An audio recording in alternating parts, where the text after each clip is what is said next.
This drill is part of a structural collapse technician course. What we do in this course is teach students how to deal with a collapsed building and collapsed structures. We do it with 3 different disciplines: shoring, lifting and moving, and breaking and breaching.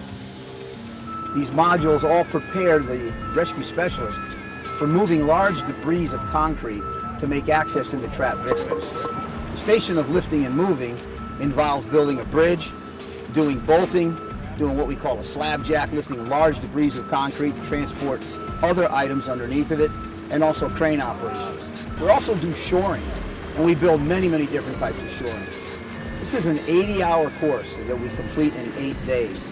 It's intense, it's fatiguing, but it prepares the rescue specialist for doing everything that they're going to come across out in the field.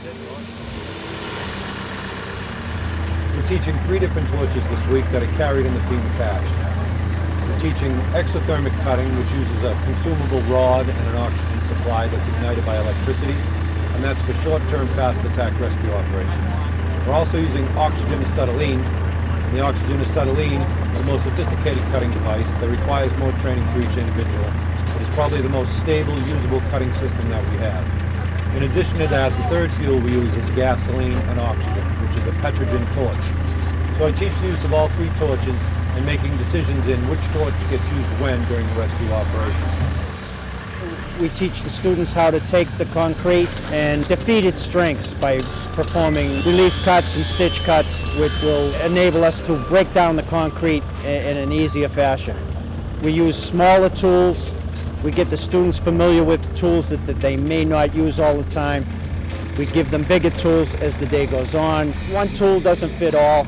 It depends on where you're working, if you're in a confined space, or if you're in an open area. And the student has to make that decision on where they are and what they're using.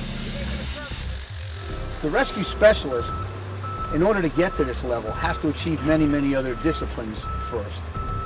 They start off with rope. Rope leads the confined space. Confined space leads the trench. Trench leads the vehicle. Vehicle leads the machinery. Machinery leads the swift water. And then once they've completed all of that, they get here.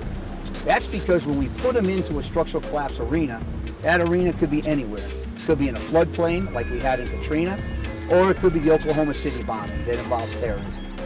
So all of those disciplines that need to be achieved before the student can get to this level have to be accomplished. They have to be tested and they have to pass. And then they're allowed into this class. Our federal task forces are not just about rescue. You know, a lot of people think they're urban search and rescue, but there's a lot more to our task force than just search and rescue. We bring a medical component, a hazmat component, engineers, doctors, and all of these different components go through training that is above and beyond what they would see in their every day-to-day job.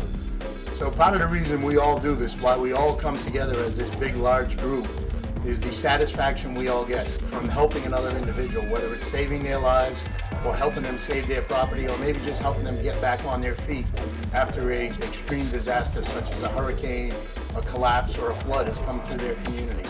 It's all about the satisfaction that our personnel get in helping somebody else.